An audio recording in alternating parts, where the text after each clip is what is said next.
Hello and welcome to civil step. आज हम discuss करने जा रहे हैं पंजाब पीसीएस के पीवाईक्यूज, जीएस3 मेंस, स्पेसिफिकली इकोनॉमी। ऑलराइट, तो हम आज सबसे पहले डिस्कस करेंगे 2021 मेंस इकोनॉमिक सेक्शन। ठीक है, तो हमारा पहला क्वेश्चन है that is discuss the characteristics of Indian labor market. What are the reforms that are needed to improve the state of employment in India? And what do the four codes on wages, on industrial relation, on occupational health and safety and working condition, and on social security propose in achieving the labor reform? देखो, सबसे पहली statement हमसे पूछी कि discuss करना है कि क्या एट्रीब्यूट्स होते हैं इंडियन लेबर मार्केट के। ठीक है, तो हमें कोई एक तो जनरलाइज स्टेटमेंट से बचना है कि हमें कोई रिफॉर्म्स नहीं बताने हैं सबसे पहले तो इंडियन लेबर मार्केट के। ठीक है, सबसे पहले हमें क्या है कि सिर्फ और सिर्फ इसके एट्रीब्यूट्स बताने हैं। जैसे इनफॉर्मल सेक्टर यहाँ पे बहुत ज़्यादा है, ठीक है, ज्यादा लोग इनफॉर्मल सेक्टर में काम करते हैं। ठीक है, ये एक एट्रीब्यूट है यहाँ का। ठीक है, तो एक या दो लाइन में हमें सिर्फ इसकी इंट्रो को कंक्लूड करना है, सो दैट हमारे पास क्या है, वर्ड्स की कंस्ट्रेंट्स भी है, वर्ड लिमिट भी है, 200 वर्ड्स के अंदर लिखना है और जनरलाइज स्टेटमेंट भी नहीं होनी चाहिए। ऑलराइट, तो बॉडी में सेकंड पूछा कि क्या क्या रिफॉर्म्स किए जा सकते हैं सो दैट हम एम्प्लॉयमेंट की कंडीशन जो है इंडिया में इंप्रूव कर सके। ठीक है, सेकंड क्वेश्चन ये बताता है इस क्वेश्चन का कि क्या रिफॉर्म्स करनी चाहिए हमें सो दैट हम जो एम्प्लॉयमेंट की कंडीशन है वो इंप्रूव कर सकते हैं। ठीक है, थर्ड पार्ट है that is what do the four code जो अभी लेबर कोड्स कंसोलिडेट हुए हैं, जो 29 लेबर लॉज को कंसोलिडेट करके 4 कोड बनाए हैं। ठीक है, कि उसकी वजह से कि what do the 4 codes on wages, on industrial relation और occupational health, safety and working condition and social security propose in achieving the labour reform, कि लेबर रिफॉर्म्स को हम कैसे अचीव कर सकते हैं इन सब के थ्रू। ऑलराइट, तो 3 पार्ट हम इस क्वेश्चन को देख सकते हैं। ठीक है, सबसे पहले हम इंट्रो क्रिस्प होनी चाहिए, कंसाइज होनी चाहिए, सो दैट हम अपनी वर्ड लिमिट को भी ब्रीच ना करें। ठीक है, सेकंड हमें कुछ जनरल स्टेटमेंट से भी बचना है। ठीक है, जो भी हम स्टेटमेंट लिख रहे हैं it has to be substantiated with some proof, कि कुछ अगर जो एग्जामिनर आपका जो पेपर चेक करे उन्हें लगना चाहिए कि आपने इकोनॉमी पढ़ी है। ठीक है, कि कुछ प्रूफ के साथ लिखना होगा हमें। ऑलराइट, जैसे हमें हिस्टोरिकल इंट्रो, लेंदी इंट्रो हमने नहीं देनी है कि जो लेबर रिफॉर्म्स कैसे इंडिया में हुए कॉलोनियल टाइम से, ऐसी स्टेटमेंट से भी हमने बचना है। सेकेंड, कि कुछ वेग जनरलिटी से भी बचना है। जैसे रिफॉर्म में हम बोल सकते हैं कि इंप्रूविंग एजुकेशन और क्रिएट जॉब, ये बहुत ज्यादा जेनरिक दिखता है। ऑलराइट, एक लेमैन भी ये सब बताएगा कि हमें एम्प्लॉयमेंट कैसे जनरेट करनी है, एजुकेशन को इंप्रूव करो, जॉब्स क्रिएट करो। ठीक है, उससे क्या होगा, अनएम्प्लॉयमेंट कम होगी, ये तो सभी को पता है। ऑलराइट, तो हम क्या लिख सकते हैं कि हमें कैसे हम सस्टेनेबल डेवलपमेंट गोल्स के साथ अलाइन कर सकते हैं। ऑलराइट, लगना चाहिए कि हम इकोनॉमी को पढ़ रहे हैं, या फिर हमारा जो नेशनल स्किल क्वालिफिकेशन फ्रेमवर्क है उसके साथ हम अपने आप को अलाइन कर रहे हैं, स्टेट गवर्नमेंट अलाइन कर रही है, या फिर इंडियन गवर्नमेंट जो सेंट्रल गवर्नमेंट है वहां हमारी, वो कैसे नेशनल जो स्किल क्वालिफिकेशन फ्रेमवर्क है उसके साथ हमें अलाइन कर रही है। फॉर एग्जाम्पल एक स्टेटमेंट है the code on wages sets minimum wage. सबको पता है कि जो वेजेस के लिए कोड बना है उसकी वजह से क्या मिनिमम वेजेस मिलेगा आपको, बट हमें क्या लिखना है कि that it addresses wage inequality. ठीक है, आप इनइक्वालिटी आपका सिलेबस का पार्ट है कि अब इसकी वजह से क्या एड्रेस हो रही है, आपकी वेज इनइक्वालिटी एड्रेस हो रही है एंड इनफॉर्मल वर्कर की जो वल्नरेबिलिटी है। ऑलराइट, तो ये सब चीजें it has to be substantiated with some proof, कुछ हम प्रूफ के साथ लिख रहे हैं कुछ चीजों को। ऑलराइट, तो इंट्रो हमारे क्रिस्प होना चाहिए सॉरी क्रिस्प होना चाहिए। हम लिख सकते हैं it is defined by high informal sector है, हमारा प्रोडक्टिविटी कम है, रेगुलेटरी रिजिडिटी बहुत ज्यादा है, तो इसीलिए हमें रिफॉर्म्स की जरूरत है सो दैट हम अपना इनफॉर्मल सेक्टर से हम फॉर्मलाइज सेक्टर की तरफ आ सके, जॉब क्रिएशन हो सके और सोशल सिक्योरिटी का एक्सपेंशन हो सके। ऑलराइट, एक क्रिस्प से इंट्रो हम दे सकते हैं। अगर हम नीडेड की रिफॉर्म्स की बात करें कि क्या क्या रिफॉर्म्स की जरूरत है, हम बता सकते हैं कि हमने फॉर्मलाइजिंग करना है एम्प्लॉयमेंट को और लेबर लॉज को फ्लेक्सिबल बनाना है। ऑलराइट, और जो स्किल गैप है, हम स्किल मिसमैच की बात भी करते हैं। ठीक है, तो इस स्किल मिसमैच को और स्किल गैप्स को हमने कम करना है, और लेबर इंटेंसिव जो पीएलआई स्कीम भी है हमारी, प्रोडक्शन लिंक इंसेंटिव स्कीम है जो हमारी, ठीक है, तो इसको भी हमने क्या बनाना है, एक लेबर इंटेंसिव मैन्युफैक्चरिंग हब बनाना है। ऑलराइट, 4 लेबर कोड्स के बारे में यहाँ पे लिखा गया है। ठीक है, कि उससे क्या इंपैक्ट आ रहा है। फर्स्ट कोड ऑन वेजेस है, ठीक है, मिनिमम वेजेस सेट कर रहा है और टाइमली पेमेंट मिल रही है वर्कर्स को, जिसकी वजह से वेजेस की जो इनसिक्योरिटी है वो कम हो जाएगी। ऑलराइट, उसको एड्रेस कर रहा है वेज इनसिक्योरिटी को। और जो इंडस्ट्रियल रिलेशन पे कोड है, it raises retrenchment threshold to 300 employees and recognise fix term employment की बात कर रहा है। और जो कोड ऑन ओएसएच है, health extends to health, safety and welfare benefits, alright, एक इंटरस्टेट जो माइग्रेंट वर्कर्स है, ठीक है, उनका भी अपलिफ्टमेंट हो सकता है। कोड ऑन सोशल सिक्योरिटी, ठीक है, सोशल सिक्योरिटी से जो हमारी गिग इकोनॉमी की बात करते हैं हम, फॉर एग्जांपल जैसे ओला राइडर है, उबर राइडर है, या इंस्टामार्ट पे जो राइडर्स काम करते हैं, ठीक है, जो इन्फ्लुएंसर की तरह काम करते हैं, उनको भी ये क्या हो रहा है, उनको एक फॉर्मल इकोनॉमी में इंक्लूड करने की बात हो रही है, सोशल सिक्योरिटी की बात हो रही है। ऑलराइट, हमें पूरा लिखना होगा, we have to provide, have to substantiated with some proof, detail में बताना होगा, एक जेनरिक स्टेटमेंट नहीं लगनी चाहिए।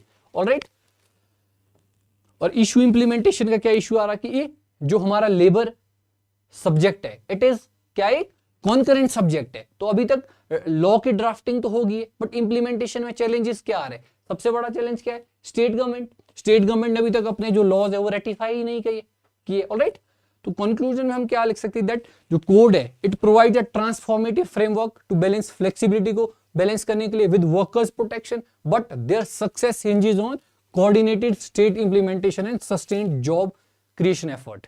स्टेट के साथ हमें, जो हम कोऑपरेटिव फेडरलिज्म की बात करें कि स्टेट और सेंटर को सिलोज में काम नहीं करना है, कोऑपरेटिव फेडरलिज्म की तरह काम करना है, सो दैट एक इंटीग्रेटेड अप्रोच हो। Alright, next question is that is infrastructure investment is one of the key pillars of sustained economic development. Critically examine the recommendations of the task force on national infrastructure pipeline to promote infrastructure investment in India. देखो, infrastructure investment की बात की गई है, तो हमें बिल्कुल crisp सी एक इंट्रो देनी है, बिकॉज वर्ड लिमिट है, 100 वर्ड्स में पूछा गया है, ठीक है, तो हमें बिल्कुल क्रिस्प और एक लॉन्ग इंट्रो हमें नहीं देनी है। और we have to avoid merely listing recommendation, सिर्फ और सिर्फ हमें recommendations नहीं देनी। अगर कोई recommendation हम दे रहे, it has to be substantiated with some, कुछ अच्छा सजेशन होना चाहिए, दिखना चाहिए कि आप इकोनॉमी पढ़ी हुई है आपने। ऑलराइट, और जेनरिक और वेक स्टेटमेंट या वेक क्रिटिसिज्म से हमने बचना है। जैसे हम बोल रहे कि देयर आर इंप्लीमेंटेशन चैलेंजेस, ठीक है, इंप्लीमेंटेशन चैलेंज है, बट कैसे है?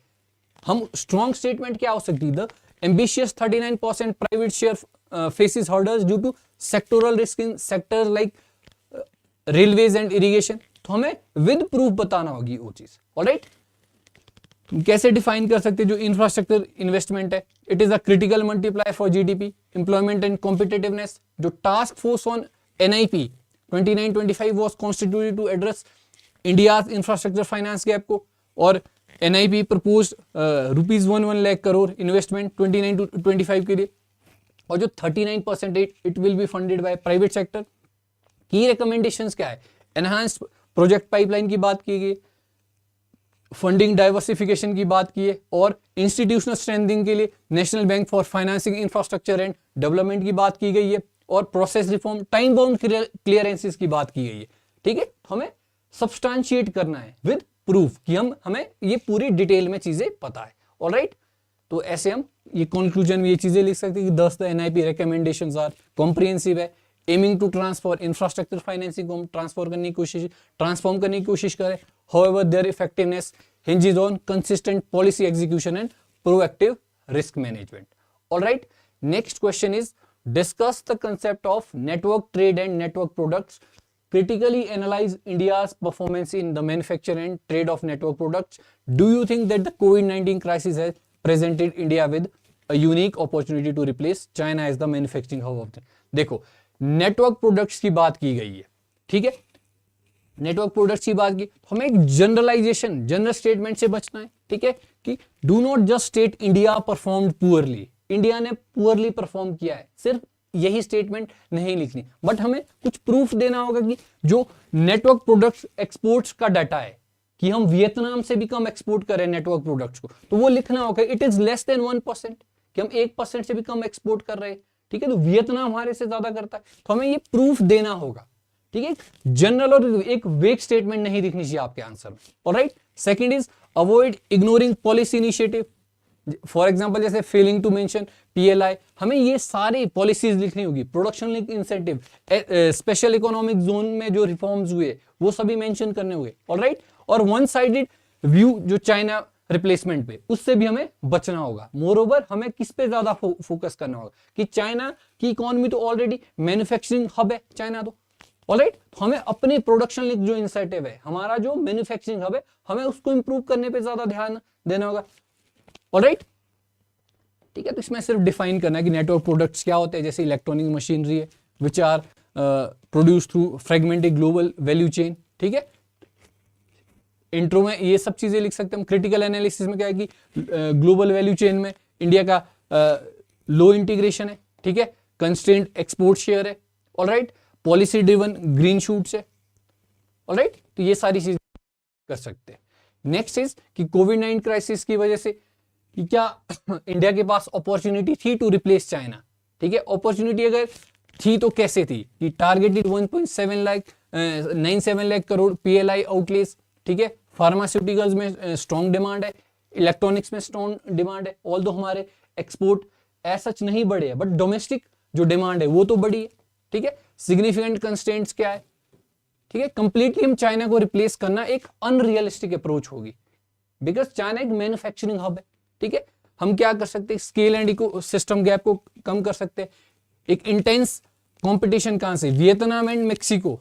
ठीक है, ये हमसे भी ज्यादा एक्सपोर्ट कर रहे हैं इन सब नेटवर्क प्रोडक्ट्स का। पर्सिस्टेंट बॉटलनेक्स पे जैसे हाई लॉजिस्टिक कॉस्ट है, रेगुलेटरी कॉम्प्लेक्सिटीज है, ऑलराइट। तो ये सब चीजें हम मेंशन कर सकते हैं। अगर हमने कंक्लूड करना है, कंक्लूजन में हम लिख सकते हैं that India has made a strategic entry, तो इंडिया ने बनाई है, ठीक है, थ्रू PLI जो प्रोडक्शन लिंक इंसेंटिव स्कीम है हमारी, but its capacity to become the world's manufacturing hub hinges on sustained infrastructure development, logistic reforms and skill enhancement. ठीक है, it can capture specific GVC global value chain segment, but it is unlikely to displace China's central role in the near to medium term.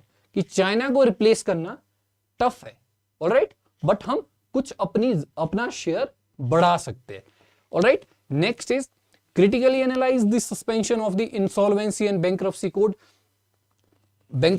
by the government of India in wake of the COVID-19 pandemic. देखो, सबसे पहले तो हमें IBC का पता होना चाहिए कि टाइम बाउंड रेजोल्यूशन के लिए जो डिस्ट्रेस फर्म होती है उनके लिए टाइम बाउंड रेजोल्यूशन के लिए इंसॉल्वेंसी एंड बैंक्रप्सी कोड काम करता है, ऑलराइट। एक क्रिस्प से डेफिनेशन देनी है, ठीक है। आर्गुमेंट्स फेवर में क्या हो सकते हैं अगर सस्पेंशन किया IBC का ड्यूरिंग कोविड-19, इससे क्या है, इट प्रिवेंटेड लिक्विडिटी क्राइसिस को प्रिवेंट कर रहा है, reduce system overload and protection of MSME को प्रोटेक्शन प्रोवाइड कर रहा है। और आर्गुमेंट अगेंस्ट क्या हो सकते हैं, इरोजन ऑफ क्रेडिटर्स के राइट को खत्म कर रहा है और स्टॉल्ड क्रेडिट कल्चर को, ठीक है, स्टॉल कर रहा है, और लिमिटेड इफेक्टिवनेस है, ऑलराइट। ये काफी एक स्टैटिक सा क्वेश्चन है, alright. Next is comment on the stance of the Indian government to the regulation of cryptocurrencies in India. What are the advantages and disadvantages of cryptocurrencies in the Indian context? देखो, सबसे पहले तो हमें कि कैसे evolve हुई है crypto currency की लीगैलिटी के बारे में मेंशन करना इन 2 और 3 lines, max to max 3 lines, कि हम बता सकते हैं कि जो गवर्नमेंट का स्टांस था क्रिप्टो करेंसी में, regulation has evolve from initially we were sceptical toward its, ठीक है, टुवर्ड इट्स इंप्लीमेंटेशन। हम थोड़े पहले स्केप्टिकल थे इसको लेकर, ठीक है। Legality focused framework and seeking to a balanced innovation and financial stability risk, ठीक है। इन इनिशियल फेजेस में हम क्या थे, स्केप्टिकल थे क्रिप्टो करेंसीज को लेके, ऑलराइट। फिर विद टाइम हमने calibrated and legality centric approach follow करी है, ठीक है। Moving from a outright ban से लेकर हमने क्या किया, टैक्सेशन सिस्टम लेकर आए। फाइनेंस एक्ट 2022 में जो जितने भी वर्चुअल डिजिटल एसेट्स है, ठीक है, उसमें हमें 30% इनकम टैक्स लगाया है और 1% हम TDS जो टैक्स डिडक्शन एट सोर्स होता है वो इंप्लीमेंट करा है। फिर एंटी मनी लॉन्ड्रिंग PMLA के अंडर लेकर आए कि अगर कोई भी ऐसी एक्टिविटी आती है तो थ्रू क्रिप्टो ट्रेडिंग, तो हम उसको prevention of money laundering act के अंडर लेकर आ सकते हैं, ऑलराइट। ग्लोबल एडवोकेसी की बात कर रहा है इंडिया, ठीक है, हम कंसिस्टेंटली पुश कर रहे हैं for a coordinated and global regulatory framework. G2 में भी हमने इस चीज की बात करी है, ऑलराइट, जब 2023 में इंडिया की प्रेसिडेंसी थी। तो हम एक ग्लोबल एडवोकेसी की भी बात करें, ऑलराइट। अगर हम एडवांटेजेस देखिए, इनोवेशन एंड जॉब्स हो सकती है, faster and cheaper cross border remittances, ठीक है, India one of the highest receiver है रेमिटेंसेस का, जो फॉरेन से इंडियन नेशनल्स पैसा भेजते हैं। तो क्या हो सकता है उससे, faster and cheaper cross border remittances हो सकते हैं, ठीक है, बट रिस्क भी है उसके साथ अटैच। अगर हम मैक्रो रिस्क की बात करें, मॉनेटरी पॉलिसी की सॉवरेनिटी को थ्रेट है, ऑलराइट, कैपिटल फ्लो मिसमैनेज हो सकता है, और इन्वेस्टर का प्रोटेक्शन हाई वॉलेटिलिटी दिखा सकता है, और फ्रॉड के चांसेस ज्यादा है, इलिसिट फाइनेंसिंग, मनी लॉन्ड्रिंग हो सकती है, टेरर फाइनेंसिंग हो सकती है, और टैक्स इवेजन भी हो सकता है, बिकॉज जो हमारा crypto currency it runs on blockchain technology. Alright, conclusion में हम लिख सकते हैं जो इंडिया का करंट स्टांस है, aims to mitigate risk through taxation and anti money laundering rules while allowing controlled space for innovation, ठीक है, a comprehensive domestic regulatory bill is anticipated informed by evolving global standards to decisively shape the future of cryptocurrencies in India. All right, next is in the past economic reform period, the slowdown of agriculture sector of Punjab has impacted and restricted to the growth of the other sectors of the economy, which resulted into marginalization of the state's economy. Examine the statement. देखो, सबसे पहले तो हमें avoid करना है कि हमने historical context नहीं देना, क्योंकि नहीं पूछा आपको, ग्रीन रेवोल्यूशन के बारे में नहीं पूछा है, तो हमने डायरेक्ट ग्रीन रेवोल्यूशन में जंप नहीं करना है। सॉरी, लिंकेजेस क्या होनी चाहिए कि how agriculture slow down restricted other, कि इसकी वजह से अदर सेक्टर जो है, ठीक है, या फिस्कल ड्रेन कैसे हुआ है, सरकार पे बोझ कैसे आया है, ठीक है, अदर सेक्टर्स कैसे इंपैक्ट हुए, वो बताना है हमें, ठीक है। और कुछ जनरलाइज स्टेटमेंट जो हम स्टार्टिंग से बात कर रहे हैं, जैसे weak statement is agriculture faced problem, but क्या प्रॉब्लम फेस करिए, ठीक है। Strong statement would be Punjab policy lock wheat paddy cycle led to falling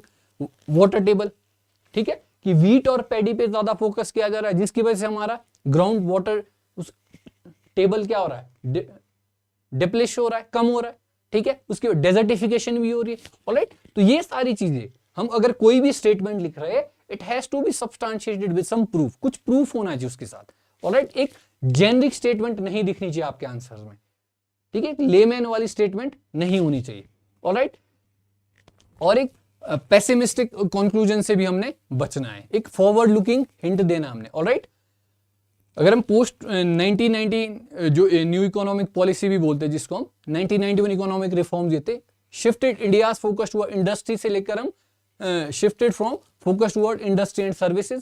Punjab's agriculture centric economy faced structural stagnation आ गई, creating negative spillovers for its overall economic growth, ठीक है। अगर critical examination करें हम, valid linkage अगर हम देखते हैं, that is stagnant agri income है, ठीक है, fiscal drain हो रहा है, because उसकी वजह से क्या हो पा रहा है, क्योंकि ज्यादातर सब्सिडीज देनी पड़ रही है हमें, पावर सेक्टर में देनी पड़ रही है, सॉरी, वाटर के लिए देनी पड़ी है, फर्टिलाइजर के देनी पड़ी, जिसकी वजह से क्या हो रहा है, फिस्कल ड्रेन हो रहा है, कम पैसा बच रहा है सरकार के पास, कहां इन्वेस्ट करने के लिए, इंफ्रास्ट्रक्चर में, एजुकेशन में, हेल्थ में, और जिसकी वजह से it is hampering human capital and industrial development. आपको एक लिंकेज दिखानी होगी कि यहाँ पे इतनी सब्सिडीज दी जा रही है, पानी के लिए दी जा रही है, ठीक है, पावर सेक्टर में दी जा रही है, फर्टिलाइजर में, उसकी वजह से सरकार का फिस्कल ड्रेन हो रहा है। वो फिस्कल ड्रेन कैसे हो रहा है कि सरकार के पास अदर सेक्टर्स के लिए पैसा नहीं है, सरकार एजुकेशन में ज्यादा इन्वेस्ट नहीं कर पा रही है, इंडस्ट्रीज में नहीं इन्वेस्ट कर पा रही है, जिसकी वजह से क्या हो रहा है कि इंडस्ट्रियल डेवलपमेंट भी नहीं हो पाए, लिमिटेड डाइवर्सिफिकेशन है। ऑलराइट, कि ठीक है, अगर हम बियॉन्ड एग्रीकल्चर क्रिटिकल नुआंसेस इसके देखते हैं, गवर्नेंस एंड पॉलिसी फेलियर्स है, जियोपॉलिटिकल फैक्टर्स की बात कर सकते हैं हम। Alright, next is our, that is explain that the COVID's looming impact on the economy, there is an urgent need to increase skill imparting initiative to hold on to India's demographic dividend। ठीक है, देखो कि urgent need क्या है, जो हमारा demographic dividend है, जो हमारी यंग पॉपुलेशन है, हम विकसित भारत की बात करते 2047 तक कि हमारा विकसित भारत हो जाएगा, ठीक है। क्यों बात करते हैं हम इस डेमोग्राफिक डिविडेंड को अचीव करने की, बिकॉज अगर जो हमारा ये डेमोग्राफिक डिविडेंड है, हम इसको अगर हार्नेस नहीं करेंगे, उनमें स्किल इंपार्ट नहीं करेंगे, अपस्किलिंग नहीं होगी, तो जो हमारा डेमोग्राफिक डिविडेंड है, ठीक है, जो अनएम्प्लॉयड लोग भी है इस एज ग्रुप के, ठीक है, जो हाई एनर्जी हाई पोटेंशियल वाले लोग हैं, ठीक है, अगर इस डिविडेंड को हम हार्नेस नहीं करेंगे, तो जो हमारा डेमोग्राफिक डिविडेंड है, it will become demographic disaster. ठीक है, एक डिजास्टर बन जाएगा, क्योंकि ज्यादातर लोग जब हम 2040 के बाद ज्यादातर लोग एक डिपेंडेंट एज ग्रुप में आ जाएंगे। ऑलराइट, तो हमें उससे पहले विकसित भारत 2047 की ऑनरेबल प्राइम मिनिस्टर हमेशा बात करते हैं। ऑलराइट, अर्जेंट नीड क्या है, हम बोलते हैं कि employment disruption and skill obsolescence की बात हो रही है, मैसिव जॉब लॉस हुए। ऑलराइट, तो हमें recovery requires reskilling for new roles in logistics, health care and digital services में रीस्किलिंग की जरूरत है। ठीक है, डिजिटल स्किल गैप को वाइडन हो गया, उसको फिल करना है। Education loss and learning poverty. Alright, advantages क्या है, and critical link to demographic dividend. ठीक है, अगर हम एनहांसिंग एम्प्लॉयबिलिटी से क्या हो गई, converting a growing youth population from a potential liability. अगर अनएम्प्लॉयड है वो लोग, ठीक है, अगर अनएम्प्लॉयड है दैट मीन्स वो एक लाइबिलिटी है, उसको कन्वर्ट करना इनटू अ प्रोडक्टिव एसेट। ठीक है, अगर हम बूस्टिंग फॉर्मलाइजेशन एंड प्रोडक्टिविटी करें, उसकी वजह से क्या हो रहा है कि high skills lead to better wages. अगर स्किल ज्यादा होगी उसकी वजह से अच्छी वेजेस मिलेगी आपको। Alright, and increase consumption and sustainable economic growth. जो हमारी एग्रीगेट डिमांड होती है, C plus I plus G plus जिग्जम, जिसको हम याद भी करते हैं, C plus I plus G plus X minus M. अगर कंजम्पशन बढ़ेगी तो ऑटोमेटिकली एग्रीगेट डिमांड बढ़ेगी और हमारी इकोनॉमिक ग्रोथ भी होगी। ऑलराइट, ग्लोबल कॉम्पिटिटिवनेस बढ़ेगी। हम चाइना प्लस वन जिसकी बात भी करते हैं, हम चाइना को भी काउंटर कर सकते हैं। If we failing to massively scale and modernise skill initiative, risk wandering the demographic dividend, leading to widespread unemployment and social unrest. Prioritizing vocational training aligned with industry needs and digital skilling is an urgent economic imperative। कि हमें vocational training और जो हमारे industry की need है उसके according skilling करवानी होगी, रीस्किलिंग करवानी होगी, अपस्किलिंग करवानी होगी, और जो स्किल मिसमैच है उस मिसमैच को हमें खत्म करना होगा, सो दैट हम जो हमारा डेमोग्राफिक डिविडेंड है उसको हार्नेस कर सके, instead of it become as a demographic disaster. Alright, next is Atmanirbhar Bharat अभियान की बात की गई, इसको मेन एस्पेक्ट को डिस्कस करना है। ठीक है, कि what are the enabling policy reforms and institution that are needed to make this programme and success. देखो, भारत आत्मनिर्भर भारत अभियान क्या है, एक क्रिस्प से 2 to 3 लाइंस में हमें डिफाइन करना है। सबको पता है आत्मनिर्भर भारत के बारे में। ऑलराइट, कि फिर हमें मेन एस्पेक्ट्स बताने, की पिलर्स। ठीक है, जैसे सप्लाई चेन रेजिलियंस है, एमएसएमई रिवाइटलाइजेशन की बात की जाती है, सेक्टोरल रिफॉर्म्स की बात की जाती है। ठीक है, अगर हम रिफॉर्म्स की बात करें, आत्मनिर्भर भारत कैसे बन सकता है, अगर लैंड एंड लेबर रिफॉर्म्स की बात करी जाए तो फ्लेक्सिबल लैंड एक्विजिशन होनी चाहिए, लेबर कोड इजी होने चाहिए, सो दैट हम ईज ऑफ डूइंग बिजनेस में भी इंप्रूव कर सके।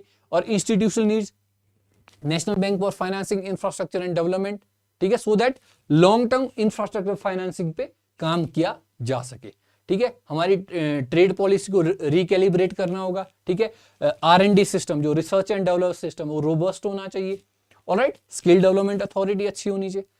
Alright, next is the consolidation of public sector banks a viable and sustainable solution to the problem of rising non performing assets which are likely to get aggravated due to कोविड-19 crisis. सबसे पहले तो क्या पूछा गया है कि जो पब्लिक सेक्टर बैंक का कंसोलिडेशन हो रहा है, क्या ये वाइबल एंड सस्टेनेबल सॉल्यूशन है for the rising problem of NPS. सबसे पहले तो हमें एनपीए पता होना चाहिए, क्योंकि नॉन परफॉर्मिंग एसेट्स क्या होता है। देखो, 3 टाइप के अकाउंट्स पढ़ते हैं, special mention account 0, special mention account 1 and 2। अगर within 30 days you are not paying interest और प्रिंसिपल अमाउंट, तो special mention account 0। After 30 to 60 days के बीच, 31 और 60 के बीच स्पेशल मेंशन अकाउंट 1 होता है, 61 और 90 के बीच स्पेशल मेंशन अकाउंट 2 होता है। आफ्टर दैट अगर 90 days के बाद भी आप इंटरेस्ट पे नहीं कर रहे हो और आप प्रिंसिपल अमाउंट भी पे नहीं कर रहे हो, तो उस कंडीशन में वो अकाउंट एनपीएस हो जाएगा। तो ये यही पूछ रहा है कि अगर पब्लिक सेक्टर बैंक को हम, जहां पर एनपीएस का इशू ज्यादा है या फिर एग्रीवेट हो सकता है आफ्टर कोविड-19, अगर हम उसकी कंसोलिडेशन कर रहे हैं, क्या उसके बाद इस प्रॉब्लम को सॉल्व कर सकता है। ऑलराइट, तो एक एनालिसिस है। ठीक है, पोटेंशियल बेनिफिट्स क्या हो सकते हैं, क्रिटिकल लिमिटेशंस क्या हो सकती है। Alright, that is it. Next video में मिलते हैं। Thank you.